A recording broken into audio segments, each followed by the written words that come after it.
वहां पे। ठीक। कल का वीडियो देखा था क्या अभिनंदन तूने? Yes sir. समझ गया क्या क्या बताया तो? यस सर, वो सेशन का बताया था आपने।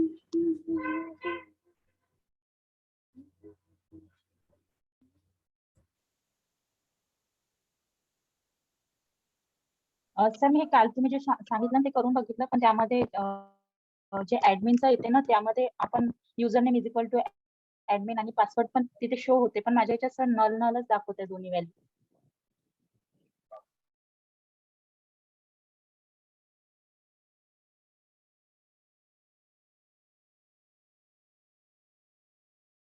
ये लॉगिन फेल्ड जो है ये,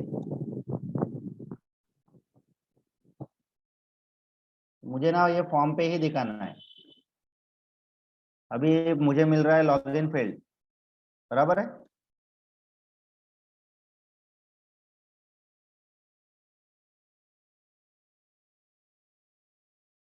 मुझे ठीक है, समझा क्या?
Sir semicolon. बॉर्डर क्यों नहीं है उसको?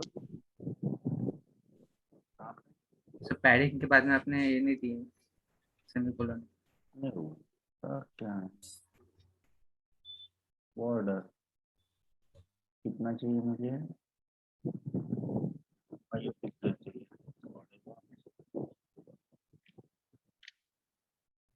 इसके सेमीकोलन का कोई नहीं।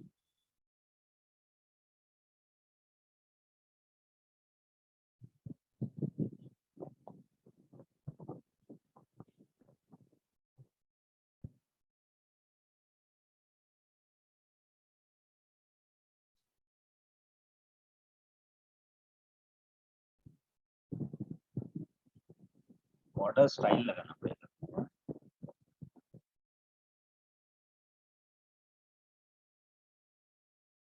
सॉलिड।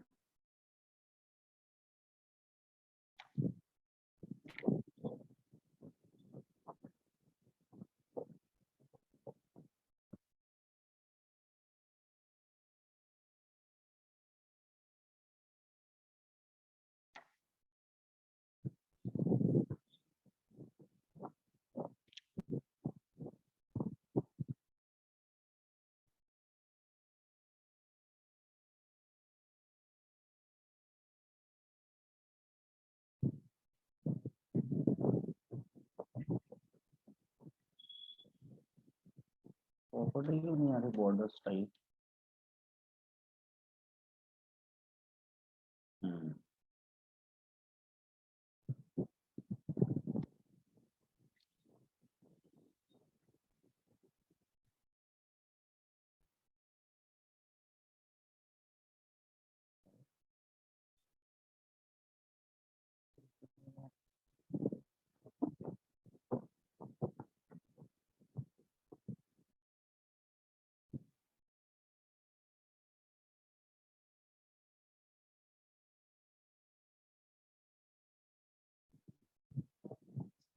क्यों नहीं रहा है?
चलो, तो यहाँ पे ही मुझे क्या करना है, यहाँ पे एक मैं अलर्ट मैसेज दूंगा, ठीक है। तो अभी मैं लॉगिन सक्सेस या फेल यहाँ पे मैसेज दूंगा।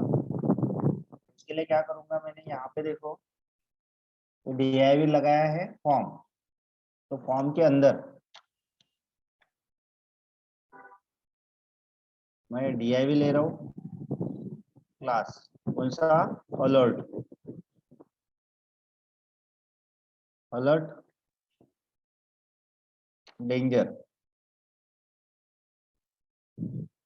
और यहाँ पे मैं बाइंड कर दूंगा ये वैल्यू।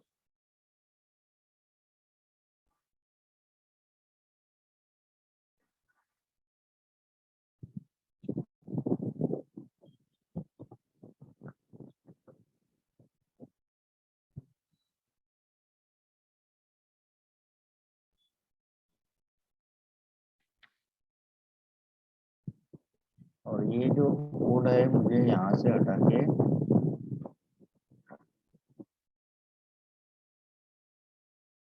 यहीं पे लगाना पड़ेगा, और ये जो है पूरा का पूरा मुझे कहाँ लगाना पड़ेगा, जहाँ डिस्प्ले करना है वहां लगाना पड़ेगा।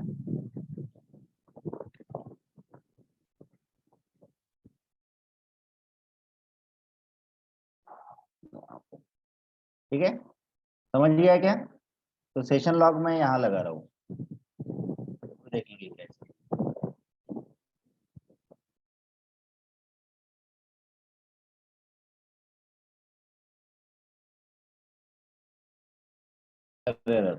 कौन से लाइन पे क्या गलत दिख रहा है इसको? Session log.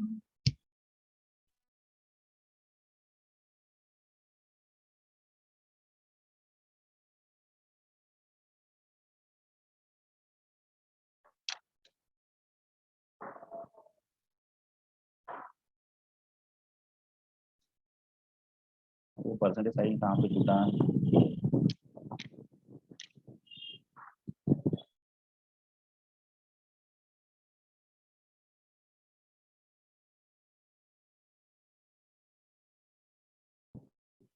क्या मैसेज, लॉगिन फेल, बराबर है क्या? आया क्या? Yes sir.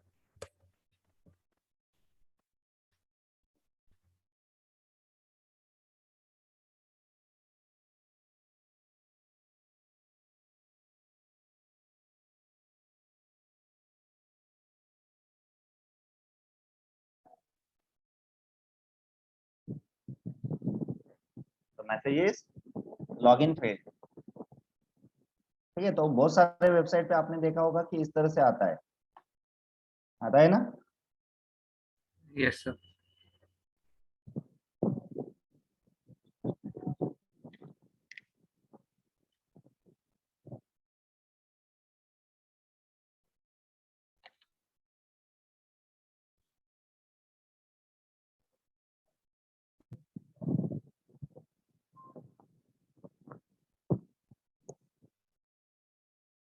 So we are getting here the message login failed, right?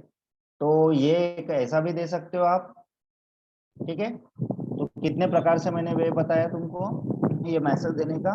पहला सिंपल अलर्ट, क्या बताया पहले मैंने, simple alert.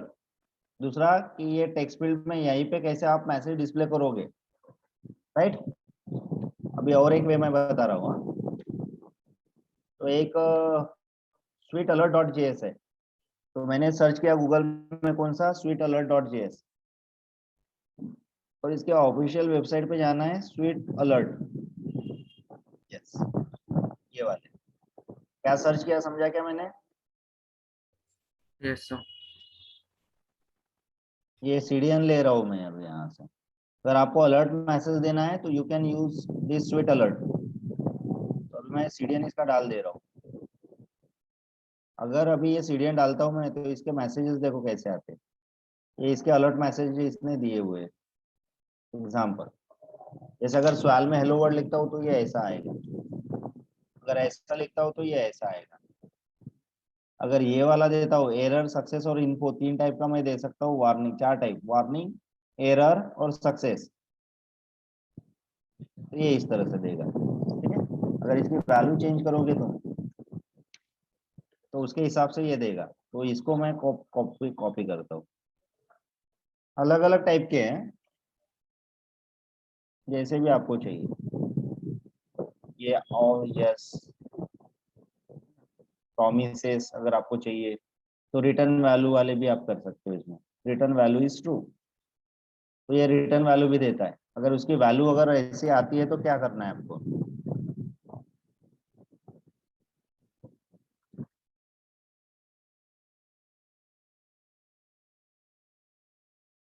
Are you sure? ठीक है, जैसे ओके करता हूँ तो मुझे proof your imaginary file has been deleted, है ना। तो बहुत काम के है ये।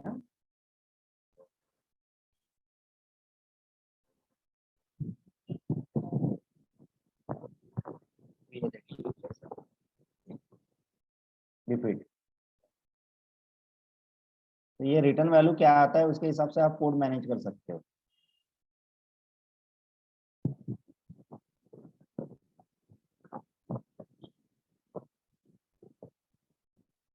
तो बहुत सारे यहाँ पे ऑलरेडी प्रीडिफाइंड बॉक्सेस है।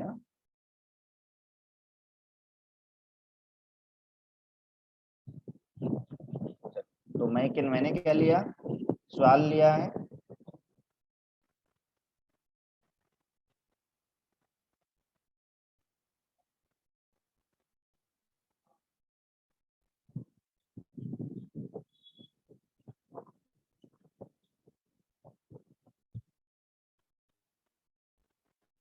सक्सेस एरर बताना पड़ेगा मुझे ना, क्योंकि लॉगिन फेल पे बता रहे हैं अपन।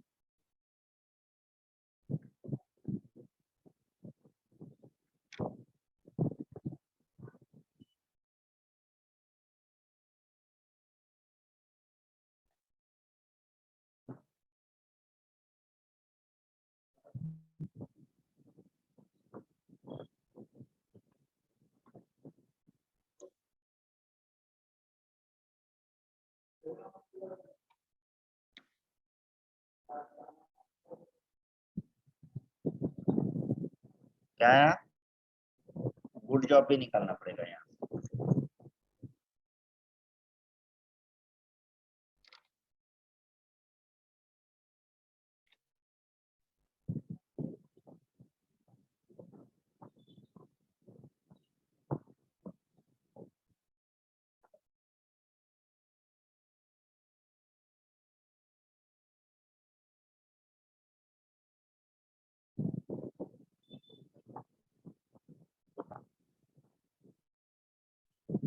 क्या है, sorry, login fail. Login fail.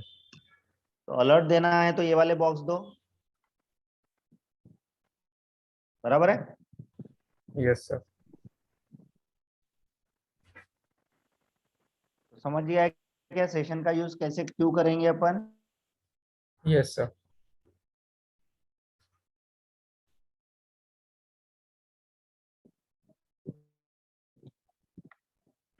तो सेशन इज वेरी इंपॉर्टेंट, तो सेशन का रोल ना बहुत इंपॉर्टेंट है ये, ठीक है।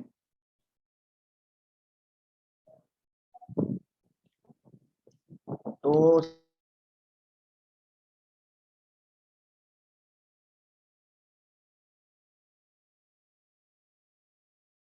there might not have been any kind of confusion, ठीक है। अगर कंफ्यूजन अगर होगा तो बार बार आपको हर जगह पे ना इसको यूज करना है, तो कंफ्यूजन अगर क्रिएट होगा रहेगा तो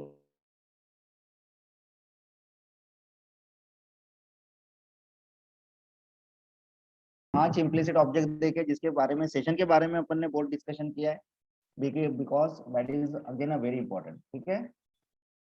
उसके बाद ये पेज कॉन्टेक्स्ट है जो अगेन वैल्यू सेट करने के काम में आता है अकॉर्डिंग टू द स्कोप।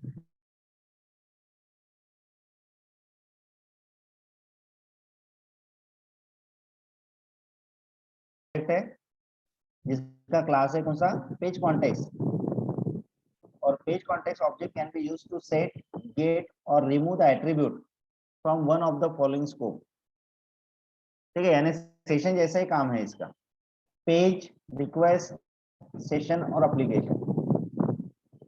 और पेज का डिफॉल्ट स्कोप जो होता है ये पेज रहता है, यानी उस पेज तक हम उसको यूज करते हैं। तो ये हम सेशन के तरह से वैल्यू यूज कर सकते हैं। वही है, वेलकम डॉट जेएसपी पे जा रहा है और ये गेट किया, और page context dot set attribute ये यूजर नाम में ये वैल्यू स्टोर कर दिया, और इसका जो स्कोप है कहाँ तक रहेगा, सेशन तक, जब तक सेशन रहेगा एक्टिव तब तक। तो अगर हम सेशन यूज कर रहे हैं तो इसकी कोई जरूरत नहीं है, ऐसे एज सच हमें जरूरत नहीं पड़ेगी, राइट। तो इसको ज्यादा हम फोकस नहीं करेंगे, that is the replacement of session.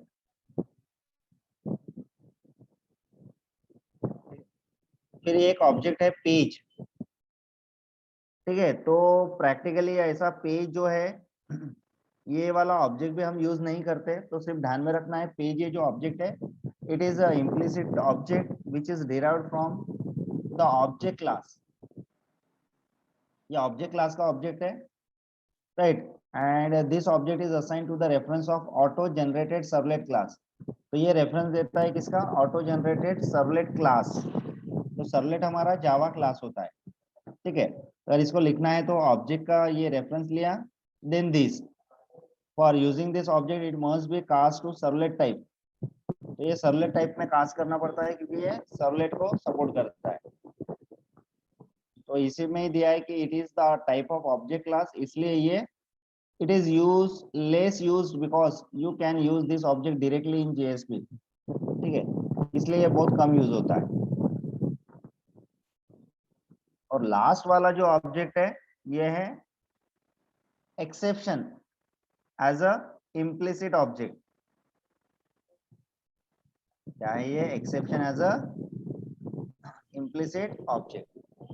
तो इसमें कैसे होगा, अगर आपके जेएसपी फाइल में अगर कुछ एक्सेप्शन आते हैं, जेएसपी फाइल में अगर कुछ एक्सेप्शन आते हैं, ठीक है, तो अगर उस एक्सेप्शन को अगर हमें डिस्प्ले करना है तो हम कर सकते हैं डिस्प्ले, ठीक है। जिसके लिए हमें ये जो एक्सेप्शन है इम्प्लिसिट ऑब्जेक्ट की तरह से काम करेगा, यानी ये ऑब्जेक्ट को अगर प्रिंट करोगे तो आपको एक्सेप्शन मिलेगा, ठीक है।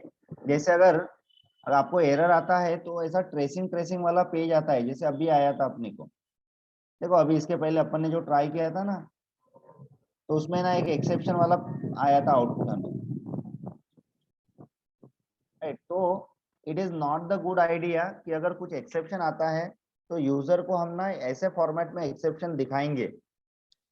अगर एक्सेप्शन आता भी है तो हम क्या करेंगे, एक प्रॉपर ना पेज बनाएंगे, राइट, और उस टाइप का एक्सेप्शन ना हमेशा उस पेज को रिडायरेक्ट करेंगे। अगर ऐसा ही कुछ एक्सेप्शन आता है तो हम उसमें कुछ वैल्यू सेट करके इनिशियलाइज करके हम दे सकते हैं, ठीक है, मगर ऐसा एरर ट्रेसिंग पेज नहीं दिखाएंगे। कभी देखा क्या आपने वेबसाइट यूज करते समय कॉटन संपला का कुछ ऐसा एक पेज आता है जो सिंपल रहता है कि उसमें लिखा होता है चौकोन में 404 पेज नॉट फाउंड रहता है ना। Yes, sir. तो तो इस टाइप से ना अपन उसको एक्सेप्शन पे दिखा सकते हैं। ड्राम यानी एक्सेप्शन अगर उसने क्रिएट किया तो ऐसा पेज दिखाएंगे, वो ट्रेसिंग ट्रेसिंग वाला नहीं दिखाएंगे 500 और 404 पेज नॉट फाउंड वाला। तो उसके लिए हम क्या यूज कर सकते हैं, exception as a implicit object. तो कैसे यूज करना है देखो, इसके लिए ये डायरेक्टिव लेना पड़ता है अपने को। इज एरर पेज, अगर ऐसा कुछ एक्सेप्शन आया तो ये प्रिंट कर दो, ठीक है। यहाँ पे प्रिंट में देखो डायरेक्ट एक्सेप्शन ऑब्जेक्ट लिखा है, लिखा है क्या? Yes, sir. तो नेक्स्ट क्लास में अपन, नेक्स्ट एग्जांपल में अपन यूज करने वाले हैं।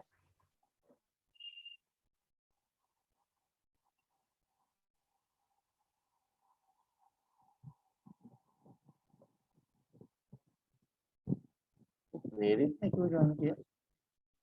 प्रेरित यस सर. तू का बरं ज्वाइन केलं? अच्छा सर सेशन।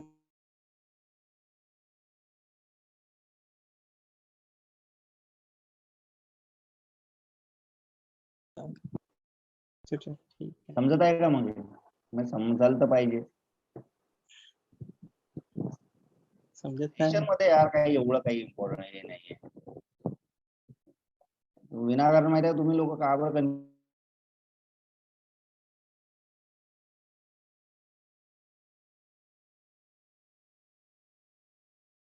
Yes sir.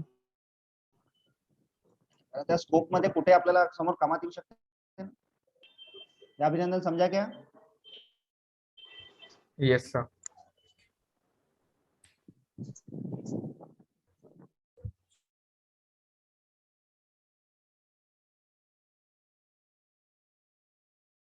अपने पास कुछ डायरेक्टिव्स है, तो ये डायरेक्टिव्स हम कैसे यूज करेंगे इसके बारे में थोड़ा सा ध्यान देना है।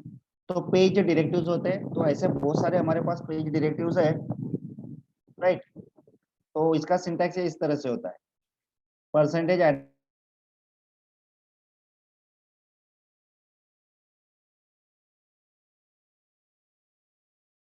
तो इसलिए यहाँ पे क्या लिखेंगे हम, @पेज। देखो कौन से है, जैसे %पेज और ये एट्रीब्यूट लिखो, उसकी वैल्यू लिखो। तो इसके लिए अपन ने इंपोर्ट ऑलरेडी यूज करके बताया है। इंपोर्ट यूज किया था अपन ने, इंपोर्ट कैसे किया था, %पेज, एट्रीब्यूट का क्या नाम लिखा था अपन ने, इंपोर्ट, और उसकी वैल्यू क्या लिया था, java.sql.star. तो इसके पेज डायरेक्टिव में है इंपोर्ट है, तो हम ज्यादा से ज्यादा इंपोर्ट यूज करते हैं मैक्सिमम। और ये वाला अगर यूज करना है तो, बाकी तो ऐसा कोई यूज नहीं करते अपन। चलो पहला इंपोर्ट कैसे करना है ये देख लो। जैसे पेज डायरेक्टिव लिया, इंपोर्ट एट्रीब्यूट लिया, और वैल्यू कौन सी, java.util.date। तो आप डेट क्लास की पूरी फैसिलिटी यहाँ यूज कर सकते हो, बराबर। ये यूज किया है अपन ने, ऑलरेडी किया है क्या? Yes, sir. Then content type, तो ये MIME का जो रिटर्न टाइप होता है उसका टाइप आप चेंज कर सकते हो by using this content type, right.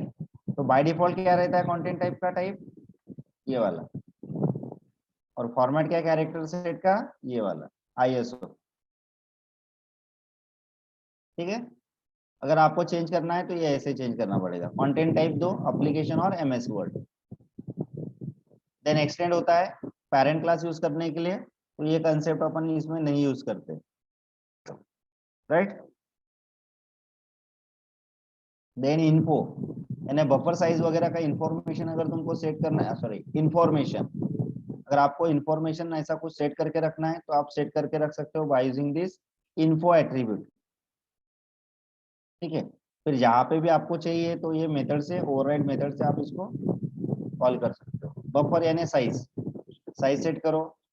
Language यानी स्क्रिप्टिंग लैंग्वेज कौन सी यूज कर रहे हो वो बताओ। इज ELI इग्नोर्ड, यानी एक्सप्रेशन लैंग्वेज को इग्नोर कर सकते हो, तो that is not so important. Error page, it is important. अभी ये देखेंगे अपन इसको। तो इसमें क्या करेंगे अपन कि अगर आपके पेज में कुछ एक्सेप्शन अगर आता है, जैसे देखो ये कौन से टाइप का एक्सेप्शन है, Arithmetic. Divide by zero arithmetic exception, divide by zero arithmetic exception. अगर आपके प्रोग्राम में इस टाइप का अगर एक्सेप्शन आता है तो ये लैंग पैकेज का एक्सेप्शन है, इसलिए ट्राई और कैच में डालने की जरूरत नहीं है डिवाइड बाय जीरो को। अदरवाइज इसके अलावा और कोई भी एक्सेप्शन अगर आते हैं तो उसको ट्राई कैच में डालेंगे, ठीक है। तो ये क्या कर रहा है, एक्सेप्शन थ्रो कर रहा है क्या, तो उसके लिए ये एरर पेज डिफाइन किया है।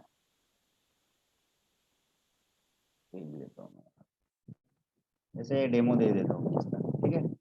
एक मैं जेएसपी फाइल बना रहा हूँ error1 नाम की। तो इसमें क्या इंपोर्ट करूंगा मैं, परसेंटेज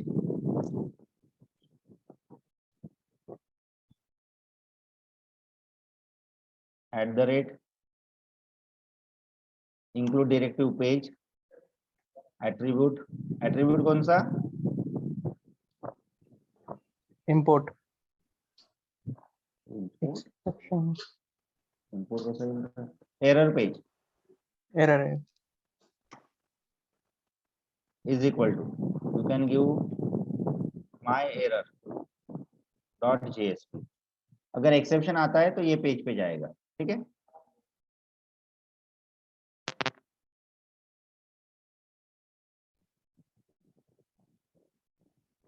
आउट डॉट प्रिंटलन लिख रहा हूँ मैं, और यहाँ पे कोड ही ऐसे लिख रहा हूँ कि वो एक्सेप्शन जनरेट करे। तो definitely this will generate the exception divide by zero, ठीक है। तो अगर एक्सेप्शन आता है तो ये पेज एक्टिव हो जाएगा, यानी मुझे इसको डिक्लेयर करना पड़ेगा।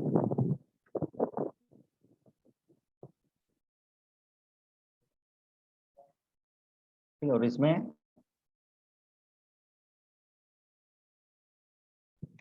पेज, ठीक है, कौन सा डायरेक्टिव, पेज और इज एरर पेज। तो क्या करेंगे इसको ट्रू, और यहाँ पे ये पेज पे रिडायरेक्ट हुआ, का नाम दिया अपन ने माई एरर डॉट जेएसपी, ठीक है। और इसको एक्सेप्शन को प्रिंट कर देंगे अपन। तो इसके पहले वाला my error page dot JSP, yes. इसको रन करूंगा मैं,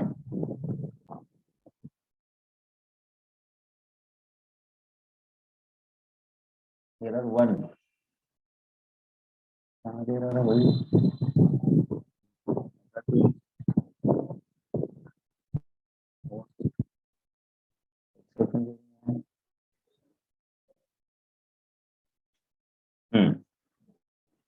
क्या है एक्सेप्शन, ये देखो ऐसा ट्रेसिंग वाला दिखा क्या,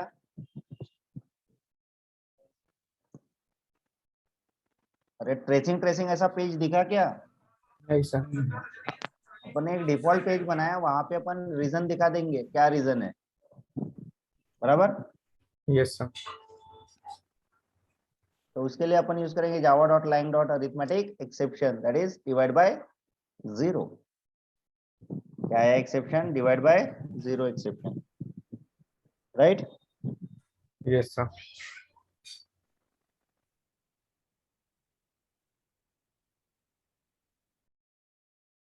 तो ये एक इम्पोर्टेंट है इसमें। तो पेज डायरेक्टिव में 3 इंपॉर्टेंट है, फिर उसके बाद ये इंक्लूड एक इम्पोर्टेंट है। अगर मैं इसमें इंक्लूड अगर ये लिखता हूँ और फाइल ये देता हूँ तो पेज ना डायरेक्टली इंक्लूड हो जाता है। अगर आपको कहीं पे डायरेक्टली पेज इंक्लूड करना है तो आप कर सकते हो। अभी डेटा डॉट जेएसपी में क्या है, लॉगिन। अभी ये जो पेज है, ये वाला पेज ना मैं इंक्लूड करता हूँ किसमें, डेमो डॉट जेएसपी में, ठीक है।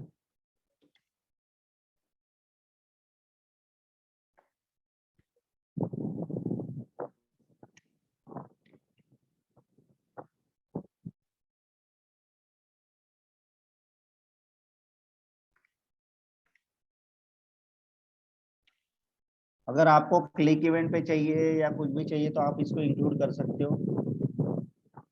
तो अगर मैं ये पेज कौन सा रन कर रहा हूँ, demo.jsp, मगर इसमें फाइल इंक्लूड होगी test2.jsp, हो गया रिसोर्स इंक्लूड। तो अगर आपको कोई भी रिसोर्स इंक्लूड चाहिए, अगर आपको कोई भी रिसोर्स अगर इंक्लूड करना है तो आप उस पेज का रिसोर्स कोई भी पेज में एक्सेस कर सकते हो बाय यूजिंग कौन सी डायरेक्टिव्स, इंक्लूड डायरेक्टिव्स सेकंड, और थर्ड ये टैग लाइब्रेरी डायरेक्टिव्स हमें नहीं देखना है, ठीक है। चलो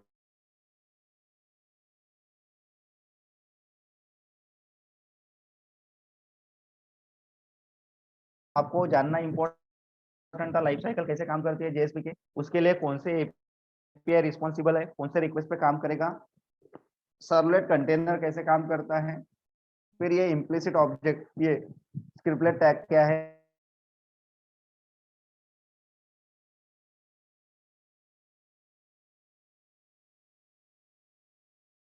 इसका फंक्शनिंग कैसे होता है, फिर 9 जो इम्प्लिसिट ऑब्जेक्ट है वो कैसे काम करते हैं, बराबर। Yes, sir.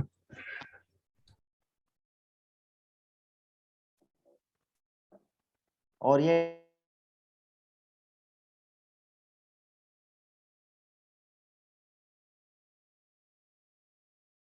और बाकी अभी इसमें ये कंट्रोल्स हो गए इसके as a JSP front end, ठीक है। जहाँ पे फ्रंट एंड में मैंने क्या पढ़ा कि स्क्रिप्टलेट टैग मैं कैसे लिखूंगा, तो जावा के लिए लिखने के लिए यूज करूंगा, एक्सप्रेशन टैग किस लिए यूज करूंगा, तो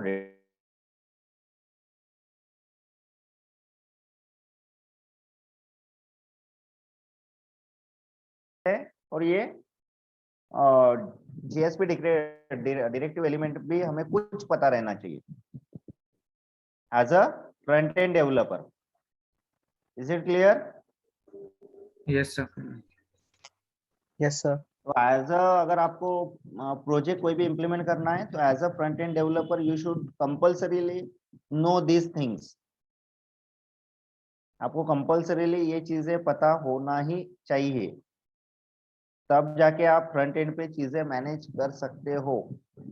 अभी जो भी चीजें हैं वो बैक एंड का मैनेजमेंट है, और बैक एंड के मैनेजमेंट हम ऑलरेडी देख चुके हैं जेडीबीसी एपीआई, यानी अभी जेएसपी में हमने क्या देखा, फ्रंट एंड मैनेजमेंट देखा, जेएसपी एपीआई और उसके फैसिलिटीज को देखते हुए, राइट। और अभी अगर मुझे इसमें एप्लीकेशन बनाना है तो इसका डेटाबेस आएगा, तो वो डेटाबेस है जेडीबीसी एपीआई जो हम ऑलरेडी पढ़ चुके हैं। जेडीबीसी एपीआई पढ़ा है ना अपन ने, Yes, sir. क्या पढ़ा है जेडीबीसी एपीआई में? सर डेटाबेस को कनेक्ट करने के लिए प्रोजेक्ट के साथ। कनेक्ट करने के लिए जो जो क्लासेस लगते हैं, जो जो चीजें लगते हैं, तो जावा के जो अभी तक अपन ने कंट्रोल देखे, सेशन या इम्प्लिसिट ऑब्जेक्ट बोलो, ठीक है, टैग बोलो, इससे हम मैनेज करेंगे फ्रंट एंड, और बाकी जेडीबीसी एपीआई का से हम मैनेज करेंगे डेटाबेस। तो यानी अभी मेरी फ्रंट एंड टेक्नोलॉजी भी जेएसपी है और बैक एंड टेक्नोलॉजी भी क्या है, बैक एंड टेक्नोलॉजी कौन सी है, JSP। जेएसपी। तो इसका मतलब आप कोई भी एप्लीकेशन J2E की कोई भी एप्लीकेशन जो है ये बनाने के लिए आप JSP as a front end and back end technology use कर सकते हो। Is it clear? Yes, sir. तो दिमाग में डालना है कि अभी पहला जो हमारा J2E अपन डेवलपर के लिए जो अचीवमेंट है अपना, तो फ्रंट एंड मैनेजमेंट अपना हो गया है JSP से, राइट। अभी हम बैक एंड मैनेजमेंट करेंगे, right, so that you can develop any application, और उसके साथ फ्रंट एंड और बैक एंड, उसके साथ client side scripting language JavaScript. क्या रोल है जावास्क्रिप्ट का? फिर डिजाइनिंग के लिए। नहीं, जावास्क्रिप्ट बोल रहा मैंने। सर ओपन सोर्स लायब्ररी रहता है जावा। अरे यूज जावास्क्रिप्टचा यूज कशासाठी केला रे आपण? यूज का हाँ sir client side client side function management साठी, हाँ, client side okay. Validation management साठी, Yes, sir. क्लायंट साइड वर येणाऱ्या डायनामिक जे टास्क असेल रेंडरिंग साठी we have use the JavaScript. कैसे भूल सकते हो यार, इसके बगैर एप्लीकेशन कैसे बनेगी?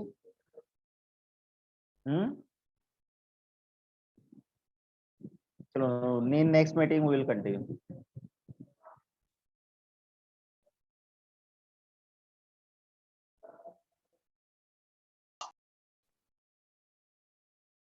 तो मैंने यहाँ पे एज अ J2E डेवलपर पहला पड़ाव पार कर लिया है. ठीक है, यानी डेटाबेस अगर मैं कर लेता हूँ तो इसमें कैसे अपन टेक्नोलॉजी पार कर रहे हैं? फ्रंट एंड, यानी और किसकी रिक्वायरमेंट बनेगी? आपको फुल कोई भी J2E एप्लीकेशन बनाना है, या फिर अगर आपको लगता है कि कोई छोटी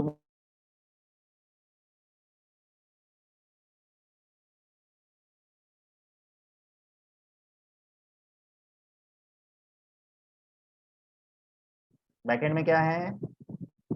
JSP. क्लाइंट साइड पे कौन सी?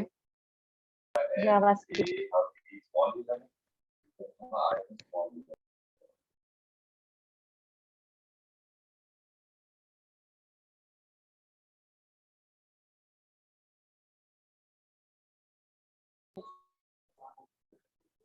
एंड अगर डेटा एक्सचेंज करना है तो jQuery.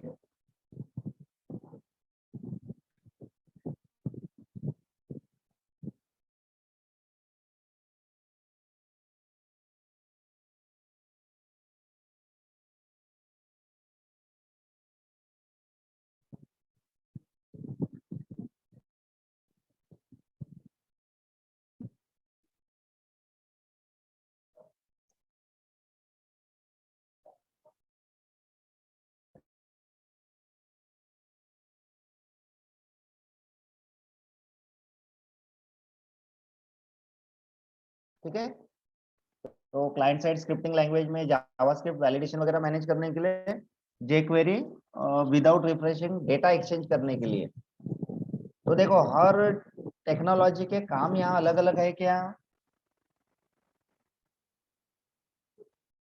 है क्या? Yes sir. फ्रंट एंड के लिए अपन JSP यूज कर रहे हैं, बैक एंड के लिए JSP सीखे, क्लाइंट साइड स्क्रिप्टिंग के लिए जावास्क्रिप्ट पढ़ा, फिर jQuery अपन एक्सचेंज करने के लिए पढ़ेंगे. जहाँ जहाँ और जरूरत इसकी अलग अलग रहेगी. अगर मेरे साथ क्लाइंट साइड मैनेजमेंट आता है तो मैं जावास्क्रिप्ट के साथ ही चलूंगा. डेटा एक्सचेंज करना है मुझे सर्वर पे तो मैं jQuery के साथ ही चलूंगा. राइट, वेब डिजाइन करना है तो बूटस्ट्रैप यूज करूंगा, फ्रंट एंड बनाना है तो JSP यूज करूंगा, बैक एंड बनाना है तो JSP यूज करूंगा. और सारे कंट्रोल में सिर्फ आपका jQuery बचा हुआ है, बाकी सारी चीजें आपको आ गई. तो यहाँ से तुम कोई भी इंटरनेट एप्लीकेशन बना सकते हो using this technology. Am I right? Yes, sir. तो ये है हमारा J2E का पहला पड़ाव.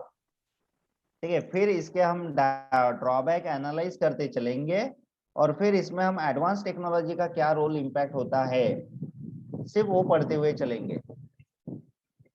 ठीक है, वन Yes, sir. सेकेंड.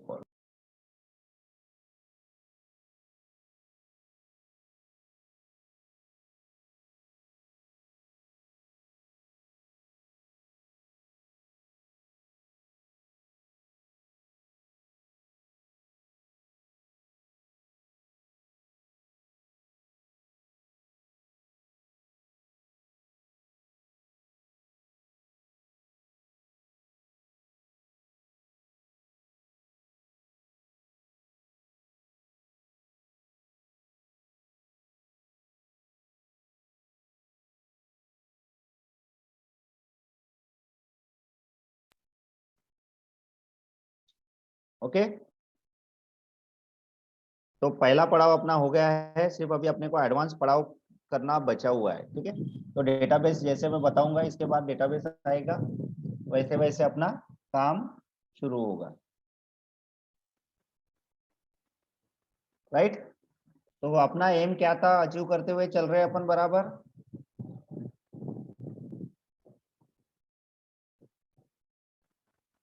अभी बाकी कंट्रोल्स अपन इसमें देखेंगे कि कैसे यूज करना है. ओके, चलो. किसी को कुछ डाउट है तो पूछो, अदरवाइज विल क्लोज। और कल क्लास लेना है ना ऑनलाइन वाला?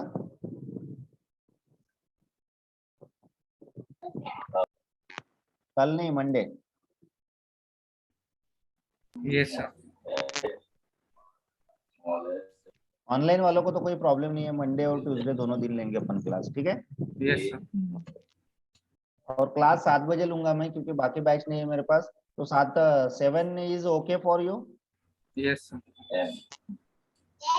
काय प्रॉब्लेम आहे मॅडम तुमचं, सांगा.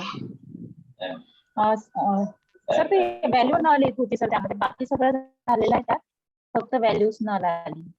म्हणजे काय इश्यू आहे? हो, 1 मिनिट सर.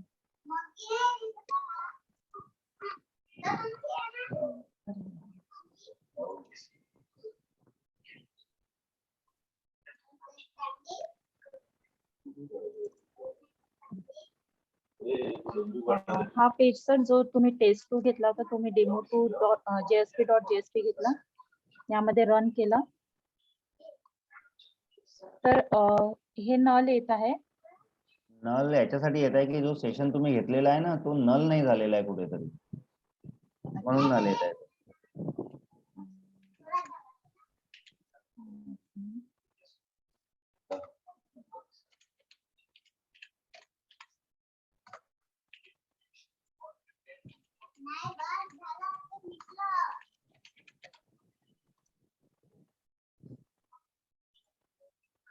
हे सर तुम्ही काल जे सांगितलं होतं ना, इथे कसं तुमची व्हॅल्यू आलेली होती सर, हे user name is equal to admin. हा, एक मिनिट तिथे युजर नेम आणि हा पासवर्ड आहे. इथून पुढे चालला तुमचा test1 वर चालला ना? हो, test1.jsp दाखवा. एक हे आहे.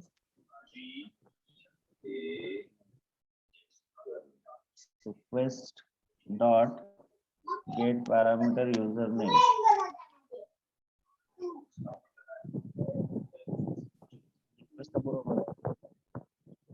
तुम्ही URL मध्ये बरोबर व्हॅल्यू पास केल्या का दाखवा बरं.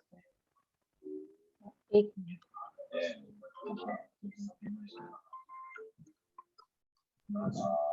हाँ हेलो, 10 मिनट लगेंगे. उतर के तू नीचे, काय के लिए जा रहा है? इधर क्लास की तरफ आ जाना फिर. आओ ना, तो पैदल पैदल आना, थोड़ा पैदल भी चलना है. आई जा. विवान चुप रहा.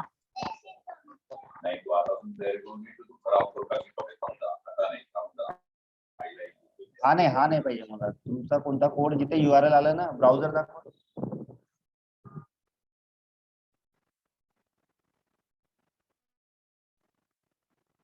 ब्राउझर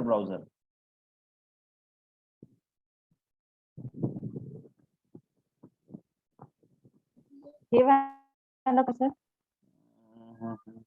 तुम्ही त्या क्वेश्चन मार्क सोबत व्हॅल्यू ज्या दिल्या ना, हा, एक मिनिट. मी अँकर टॅग असं. हा बस तेच आता जे दाखवलं तुम्ही. युजर नेम इक्वल टू, हे क्वेश्चन मार्क नंतर स्पेस काढून टाका.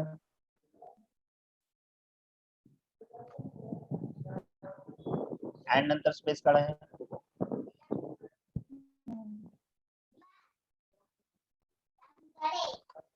ठीक आहे, सेव्ह करा सेव्ह.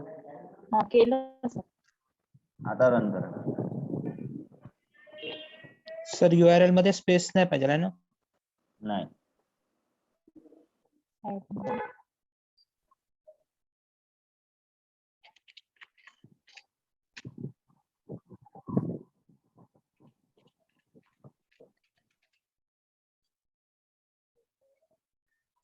इथे फक्त सर तो मेसेज यायचा आहे आता माझा, तो लॉगिन फील्ड वगैरेचा आहे ना, ते करून घे सर. हो, आला ना, इश्यू सॉल्व्ह झाला ना तुमचा? हो झालं सर. हा, स्पेस वगैरे नाही द्यायचं तिथे. हो सर. ठीक है. Any other issues? इसके अलावा किसी को कुछ पूछना है? सो मेरा कॉम्प्लेट गायब हो गया तो मुझे लग रहा ऐड कर दो फिर उसको, तो पूरा ही ये हो गया ये सम ये शेयर करो, शायद शेयर करो मुझे।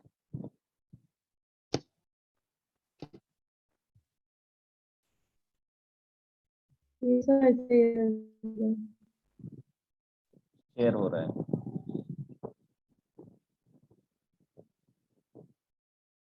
टॉमकैट है क्या तुम्हारे पास यहाँ पे? ये सर्वर तो है सर्वर तुम्हारे पास। अभी एक काम सर ये करो, पहले चल रहा था मेरे को। ठीक है, जावा के प्रोजेक्ट पे राइट क्लिक करो, सिर्फ अटैच करना है, तुमने ऐड तो किया है ना सर्वर। हाँ सर। प्रॉपर्टीज में जाओ।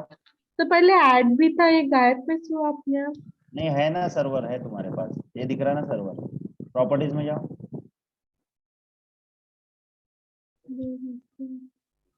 यहाँ से लेफ्ट हैंड साइड से प्रोजेक्ट फैसेट ऑप्शन है, लेफ्ट हैंड साइड वाला प्रोजेक्ट फैसेट, उसके ऊपर।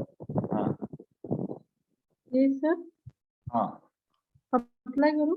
हाँ,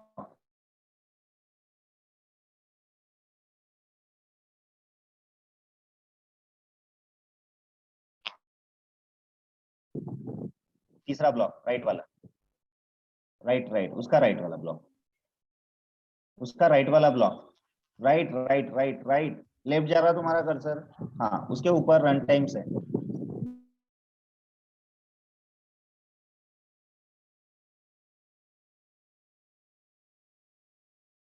से आओ, इसको लगाओ, अप्लाई करो।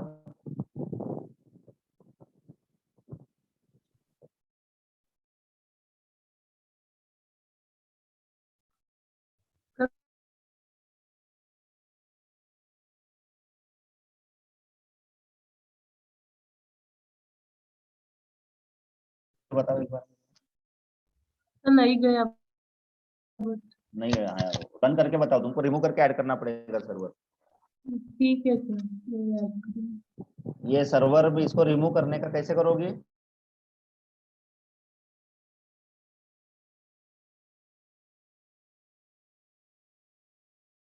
वाला हेल्प, हेल्प वो वाला नहीं, ऊपर में मेनू, मेनू वाला। इसमें प्रेफरेंस होता है लास्ट ऑप्शन, इसमें सर्वर होता है ऑप्शन, सर्वर लेफ्ट लेफ्ट वाले ब्लॉक। लेफ्ट हैंड से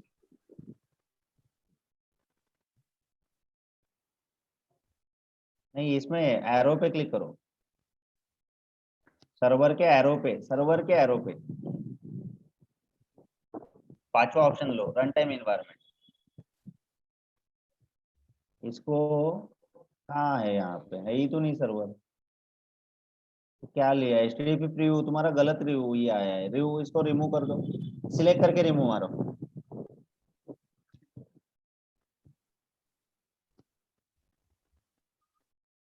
ऐड कर दो नया वाला सर्वर, ऐड बटन दबाओ, इसमें लो अपाचे 9। ये प्रोसेस सभी लोग ध्यान में रखेंगे, हाँ, हर किसी को अलग अलग नहीं बताऊंगा मैं। नेक्स्ट, हटा दो ना उसको, क्यों सिलेक्ट किया। नेक्स्ट, ब्राउज करो, टॉमकैट दे दो उसको लोकेशन।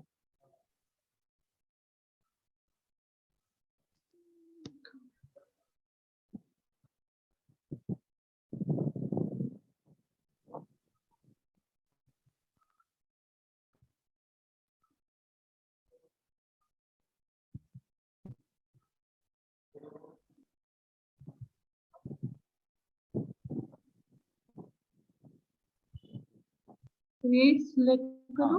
हाँ हाँ,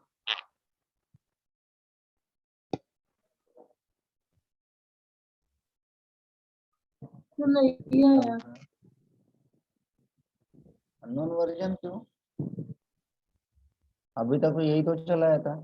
हाँ सर यही वर्क कर रहा था अपने आप ही गायब हो गया। नहीं तो ये डाउनलोड एंड इंस्टॉल पे क्लिक करो एक बार।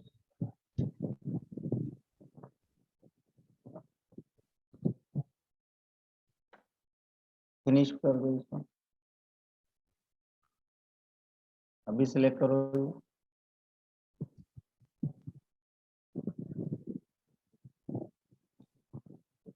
करो फिनिश। आ गया, अप्लाई करो और क्लोज कर दो। अभी प्रोजेक्ट में जाओ, राइट क्लिक करो, प्रोजेक्ट फैसेट,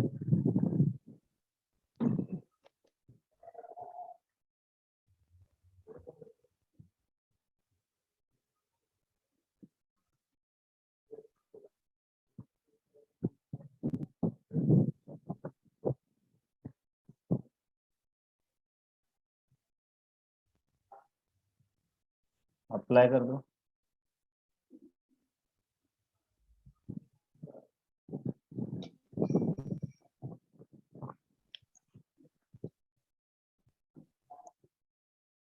सेव कर दो, रन कर दो।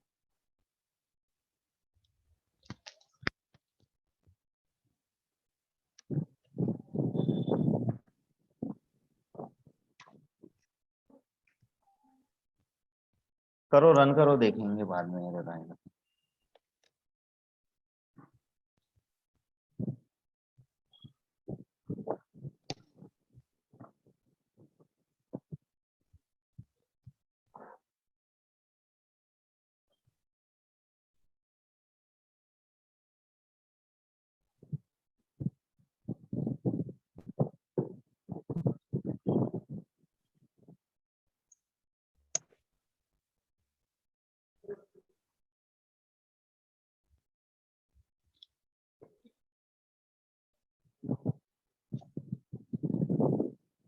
क्या दे रहा है, रन हो रहा है ना? हाँ,